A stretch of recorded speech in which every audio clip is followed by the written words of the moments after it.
if you're thinking about what poems to prepare for your junior cycle, don't forget there is no wrong poem to prepare. But if you're struggling, have a think about maybe looking at William Wordsworth's I Wandered Lonely as a Cloud, also known as The Daffodils. It's a great poem, it's beautifully written. It deals with, recognizable universal themes. It's about beauty, happiness, loneliness, despair, those little miracles that make life worth living. But most of all, it's just beautifully written. Consider learning the following two quotes from the poem. The first one, I wandered lonely as a cloud that floats on high o'er vales and hills. Just learn that. O'er means over, by the way. It's a fantastic example of imagery. It's a simile, I wandered lonely as a cloud.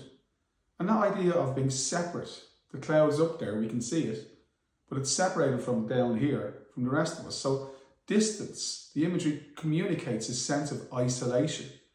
It's also a very visual image. You can see the cloud floating on high above the landscape. That's the first quote I would consider learning. It's a beautiful simile, beautiful example of nature imagery, very simple and easy to communicate the techniques and also the underlying meaning. The second example comes from the second stanza, when the poet writes, looking at the meadow filled with daffodils. He says, 10,000 saw I at a glance, tossing their heads in sprightly dance. Absolutely fantastic. Listen to the syllabic beats. 10,000 saw I at a glance, tossing their heads in a sprightly dance.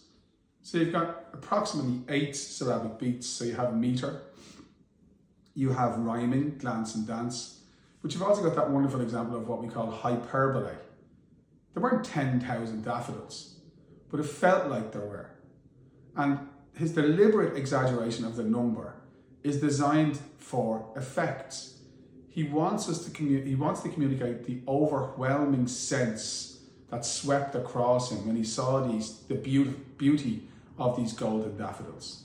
So by deliberately exaggerating the number of daffodils, he's communicating to us that overwhelming impact they had on him.